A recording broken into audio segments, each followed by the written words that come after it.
കട്ടപ്പനയിലെ തകർന്നു കിടക്കുന്ന റോഡുകളിലും ബസ് സ്റ്റാൻഡിലും വാഴ നട്ട് പ്രതിഷേധിച്ച് വ്യാപാരി വ്യവസായി സമിതി. റോഡിലും ബസ് സ്റ്റാൻഡിലും വലിയ കുഴികൾ രൂപപ്പെട്ടിട്ടും അധികൃതർ മൗനം പാലിക്കുന്ന നടപടിക്കെതിരെയാണ് വ്യാപാരി വ്യവസായി സമിതി കട്ടപ്പന യൂണിറ്റ് പ്രതിഷേധം സംഘടിപ്പിച്ചത്.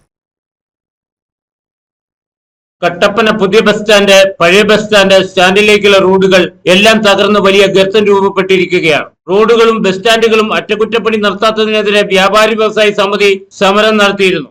എന്നാൽ മുനിസിപ്പാലിറ്റി ഫണ്ട് വെച്ചതറിഞ്ഞ് അതിന്റെ ക്രെഡിറ്റ് ലഭിക്കാനാണ് അനാവശ്യ സമരമെന്നാണ് മുനിസിപ്പൽ അധികൃതർ പറഞ്ഞത്. എന്നാൽ മാസങ്ങൾ കഴിഞ്ഞിട്ടും റോഡോ ബസ് സ്റ്റാൻഡോ നന്നാക്കാൻ നടപടി സ്വീകരിച്ചിട്ടില്ല. ഇതേ തുടർന്നാണ് വ്യാപാരി വ്യവസായി സമിതി വാഴ നട്ട് പ്രതിഷേധിച്ചത്.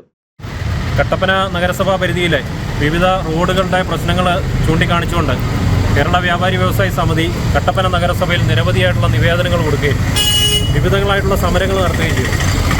എന്നാൽ ബഹുമാന്യായ ജോയി വെട്ടിക്കുഴി അടക്കമുള്ള ആൾക്കാർ അതിനെപ്പറ്റി പറഞ്ഞത്, ഞങ്ങൾ ചെയ്യാനിരിക്കുന്ന പദ്ധതിയെ അത് വ്യാപാരി വ്യവസായി സമിതിയുടെ സമരത്തിൻ്റെ ഭാഗമായിട്ടാണ് റോഡുകളുടെ നിർമ്മാണ പ്രവർത്തനം നടത്തിയതെന്ന് വരുത്തി തീർക്കാൻ വേണ്ടിയിട്ട് വ്യാപാരി വ്യവസായി സമിതി അനാവശ്യ സമരങ്ങൾ നടത്തുന്നു.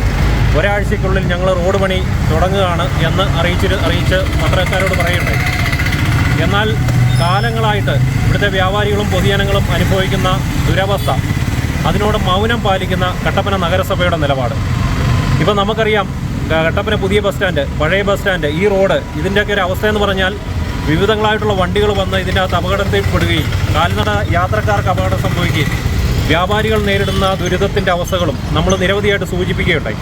റോഡുകളിലും ബസ് സ്റ്റാൻഡുകളിലും വലിയ ഗർത്തങ്ങളാണ് രൂപപ്പെട്ടിരിക്കുന്നത്. ആയിരക്കണക്കിന് ആളുകളുടെ ജീവന് തന്നെ ഭീഷണിയായിരിക്കുകയാണ്. നിരവധി ഇരുചക്ര വാഹനങ്ങളും ഇവിടെ അപകടത്തിൽപ്പെട്ടിട്ടുണ്ട്. എന്നിട്ടും മുനിസിപ്പാലിറ്റി അധികൃതർ ഒരു നടപടി സ്വീകരിക്കുന്നില്ല. ഇതേ നില തുടർന്നാൽ പൊതുജനങ്ങളെ അണിനിരത്തി ശക്തമായ സമരപരിപാടി ആരംഭിക്കുമെന്ന് സമരസമിതി അംഗങ്ങൾ മുന്നറിയിപ്പ് നൽകി. വ്യാപാരി വ്യവസായി സമിതി നേതാക്കളായ Majeesh Jacob, Ayyappankutty, Sinoj GS, Albin Thomas, PK Sajeev, PJ Kunjumon, Jahangir തുടങ്ങിയവർ സമരപരിപാടിക്ക് നേതൃത്വം വഹിച്ചു. Idukki vision news, Kattappana.